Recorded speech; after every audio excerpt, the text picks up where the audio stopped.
اس کا مطلب اللہ کے رسول ہمیں بتا رہے ہیں کہ جان کا دشمن بھی اگر امانت تمہارے پاس رکھے تو جان کے دشمن کی امانت میں بھی تم خیانت مت کرنا۔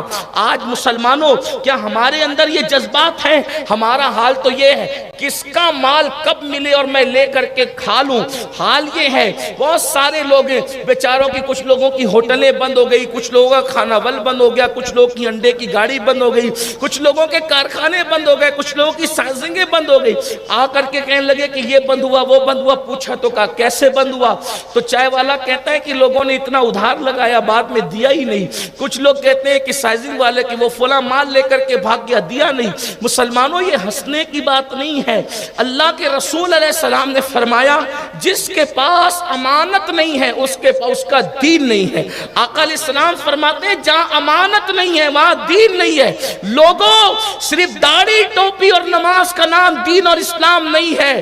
داڑھی ٹوپی نماز اپنی جگہ ہے لیکن دین پورا دین ہے، دین مکمل دین ہے، اللہ کا دین مکمل نظام حیات ہے۔ آج مسلمانوں میں امانت نام کی چیز ڈھونڈو۔ اللہ اکبر، قرض لینے آئیں گے تو بالکل ایسے جیسے فرشتے، باتیں ولیوں کی طرح، اور جب مانگنے کے لیے جائیں تو پھر گنڈوں جیسی بات کریں کہ کس کا دیا جو آپ کو دیں گے لوٹائیں گے، جو کرنا ہے کر لو۔ اس طرح کی باتیں ہیں۔ مسلمانوں بدلنا پڑے گا اپنے آپ کو۔ دین کو آپ نے اگر صرف کلمہ نماز تک محدود رکھا، داڑھی ٹوپی تک محدود رکھا تو یاد رکھنا آپ لوگوں کی نظر میں تو مسلمان بن سکتے ہیں لیکن دین نازل کرنے والے خدا کے نزدیک اپنا ایمان ثابت کرنا مشکل ہوگا، رسول اللہ کے نزدیک اپنا ایمان ثابت کرنا مشکل ہوگا۔ دیانت دار بنو، ایماندار بنو۔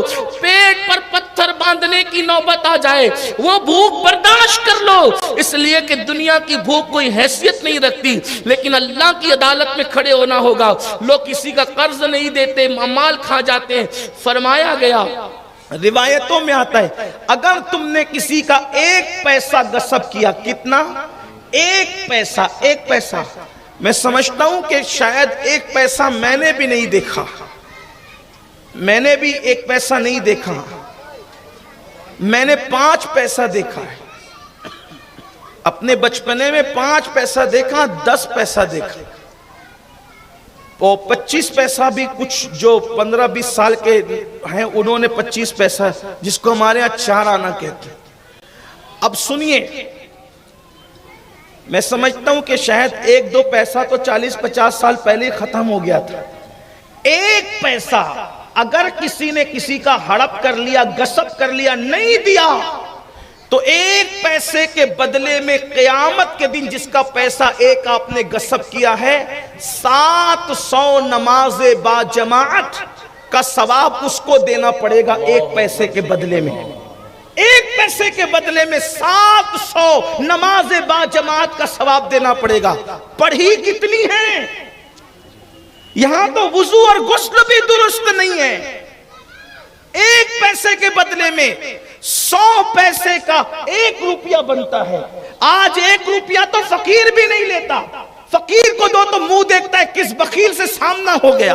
یہ حالات ہیں، لیکن جس کا پیسہ 1 تم نے ہڑپ کیا اس لیے جلدی لوٹاؤ، موت سے پہلے لوٹاؤ، ورنہ 1 پیسے کے بدلے میں 700 نماز با جماعت کا ثواب دینا پڑے گا، اور تمہارا ثواب جب ختم ہو جائے گا اور ثواب تمہارے پاس نہیں ہوگا تو اللہ فرمائے گا ٹھیک ہے جس کا تم نے ہڑپ کیا ہے اس کے گناہ تیرے سر پہ ڈالے جائیں گے اور اس کو گناہ سے پاک کر دیا جائے گا اور تجھے جہنم میں پھینکا جائے گا۔ یہ دنیا چند دن کی ہے، چند دن کی۔ یا اللہ کے دین سے بغاوت مت کرو، اللہ کے دین سے جو اللہ کی شریعت سے بغاوت مت کرو۔ صرف دکھاوے کے سوکال مسلمان نہ بنو، صرف خود ساختہ مسلمان نہ بنو، ارے ایسے مسلمان بنو کہ خدا تمہارے مسلمان ہونے کی گواہی دے، مصطفیٰ جان رحمت تمہارے ایمان کی گواہی دے۔ ہمیں ایسا مسلمان بننا ہوگا جس میں امانت بھی ہے، دیانت بھی ہے۔ تو بات دور نکلتی، عرض یہ کر رہا